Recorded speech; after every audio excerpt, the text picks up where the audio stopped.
BIONICLE Legends 5 Inferno. Written by Greg Farshti.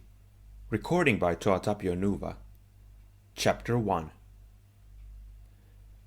The crimson-armored Piraka named Hakan was trying hard to think.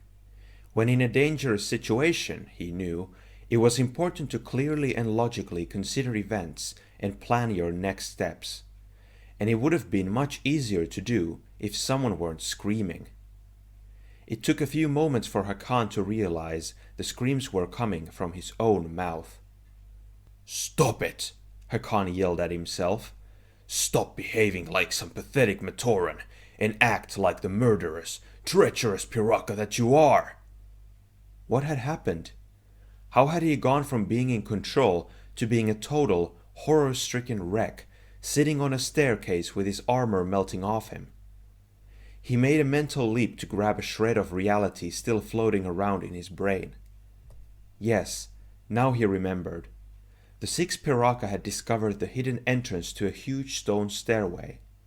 The stairs, they had been told, led down to a chamber of life where the powerful Kanohi Ignaika was hidden.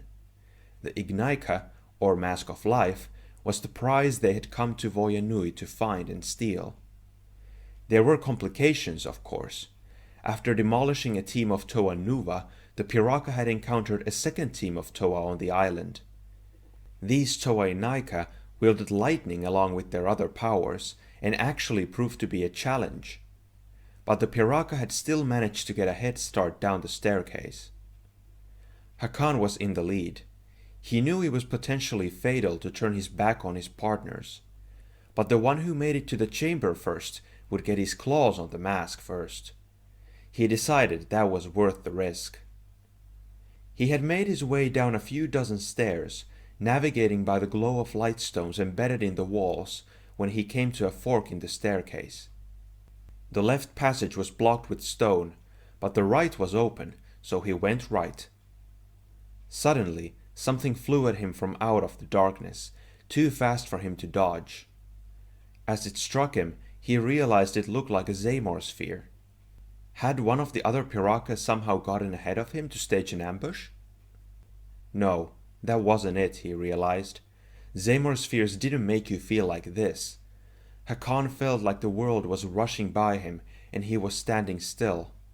He felt dizzy and sick and warm, then searingly hot, as if the flame power he commanded had been unleashed inside him.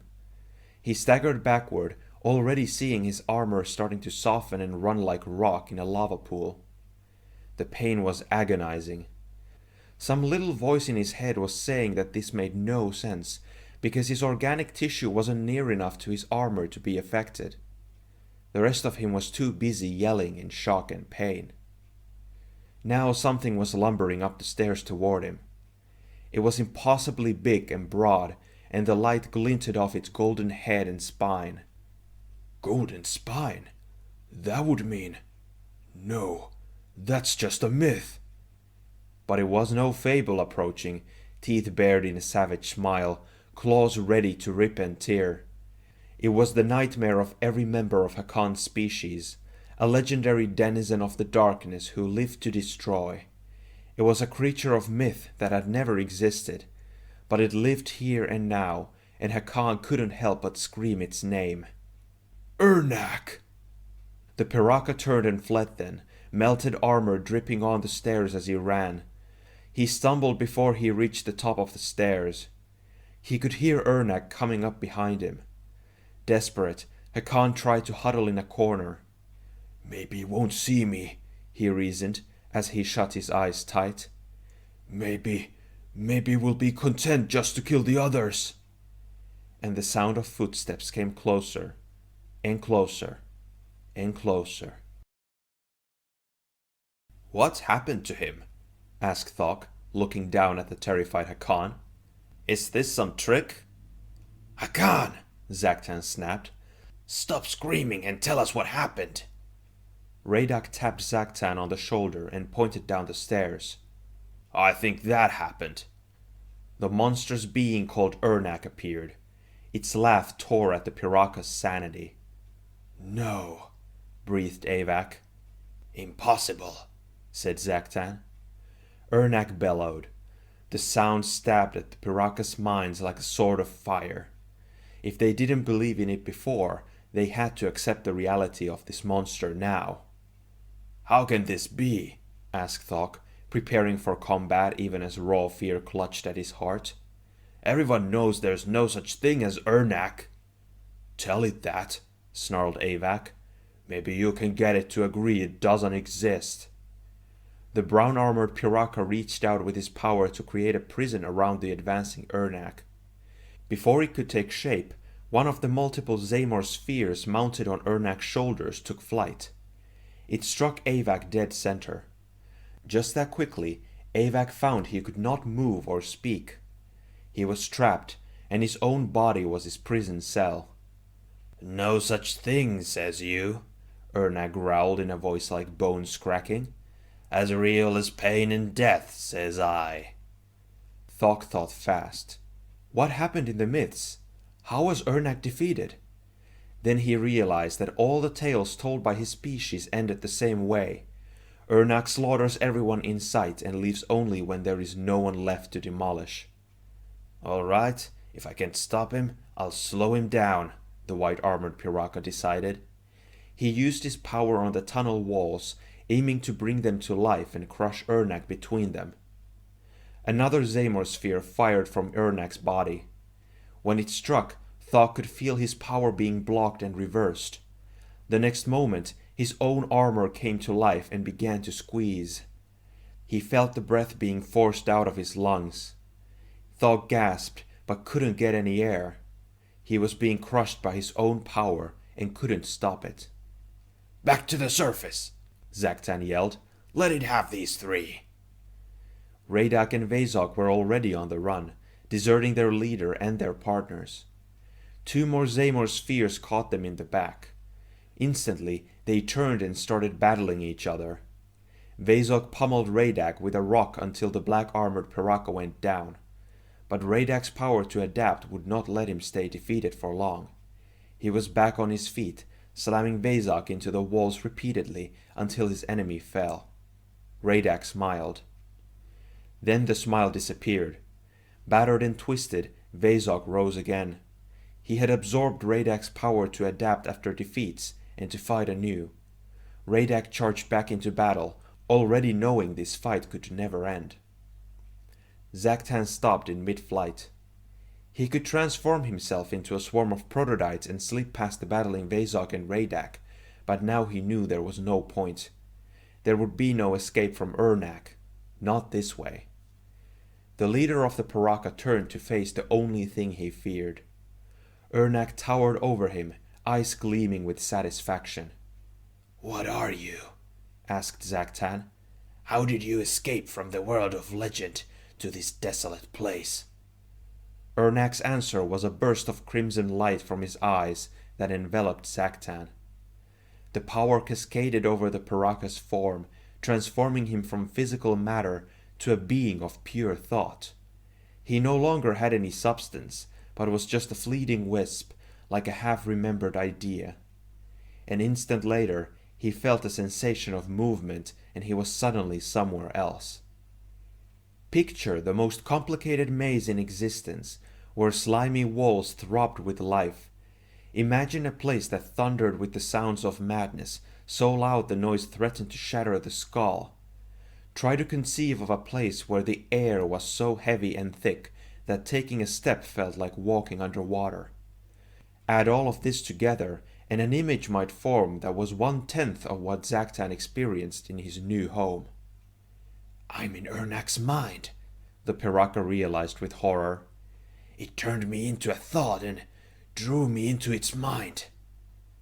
An explosion rocked the walls, sending Zaktan flying. He felt like his head would burst from the sound. His lungs burned. At first, he thought perhaps someone had attacked Ernak. Then the truth came to him. The convulsion in Ernak's mind had not been the result of an impact. That had been Ernak conceiving an idea. Welcome, Zaktan, Ernak's voice boomed throughout the caverns and tunnels of its brain. Be grateful you are on my mind for now. If I should decide to think of something else, you won't even exist as a thought." "What do you want?" Zaktan whispered, or screamed. He could no longer tell the difference. "What are you?" A second explosion, more violent than the first, battered the Piraka. That was not an idea being born, that was a memory. Zaktan could feel new knowledge flooding his being. This portion of the stairway leading to the mask of life fed off of a traveler's fears. Whatever filled them with the most horror would come to life, and true life, not mere illusion. For the Piraka, that was Ernak. The answer seemed easy. Stop being afraid of Ernak and it would disappear. "And I will do that," Zaktan thought, "right after I stop breathing." The 6 Toei Naika advanced cautiously down the first few steps, keeping an eye out for ambushes. They were sure the Piraka had beaten them here and might be lying in wait anywhere along the way. "We have to quick move," said Kongu. "If they beat us to the mask—" "Vakama led the Toametsu into a trap," Jell replied. "Tahunuva charged ahead and got himself poisoned. I won't continue that particular Toa of Fire tradition." "You don't have to," said Matoro. "I'll be back in a moment." "Matoro, wait!" Jaller yelled, but it was too late. The Toa of Ice's body sagged and hit the ground. Matoro had once more used his mask power to unleash his spirit. "Makuta Bones, what's the matter with him?" Jalla grumbled. "What if there's something down there he can't just fly through?" "You'll have to trust he knows what he's doing," said Holly. "I know I'm trying to be more open to my teammates' ideas than maybe Tahu and Vakama were in the past," Jalla shot back. "But the team has to have a leader. Toa can't just go off on their own in the middle of a dangerous situation." "I'll keep that in mind," said Matoro, sitting up. "In the meantime, you might be interested to know that there's a huge monster down below who seems to have beaten 5 Piraka. Zaktan's nowhere to be seen." "One monster instead of 6 Piraka?" said Huki. "Sounds like the odds have improved." "Hope someone tells the beast monster that," muttered Kongu. Zaktan felt himself being hurled forward at high speed. The next thing he knew, he was standing in front of Ernak again, once more a physical being. "You taste stale," said Ernak. "I spat you out." "Now what?"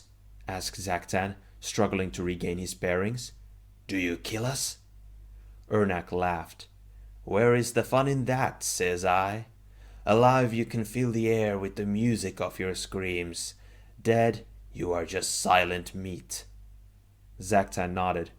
"You exist because of our fear, don't you? And if we stop fearing you, you stop living."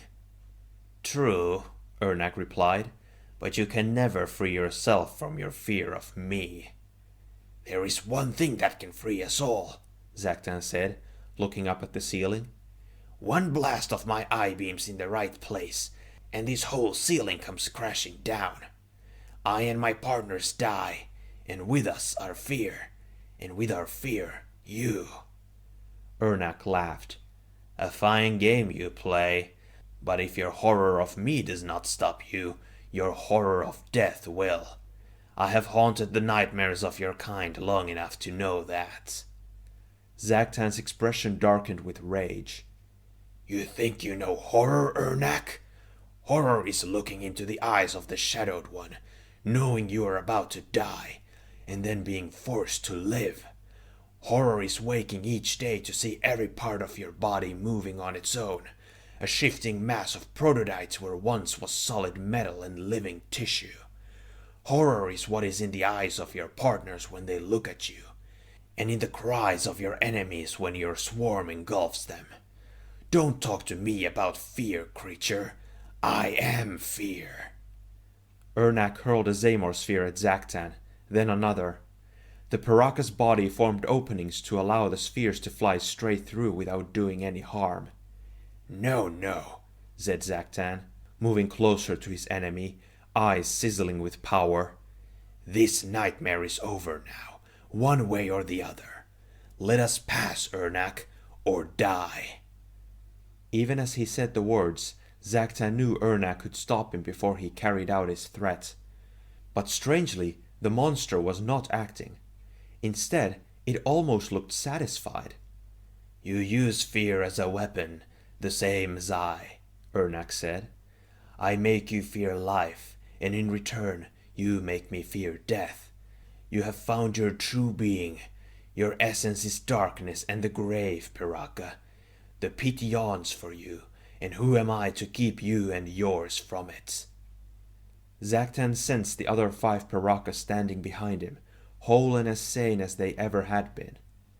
The mask of life is testing us, he thought. This was only the first challenge, and it almost destroyed us. Ernak began to fade from view. Zaktan took no comfort in the victory, knowing the Piraka were still a long way from their goal. On the other hand, he said to himself, the Toa will never even make it this far. The beings most likely to be destroyed by fear are those who won't admit to having any.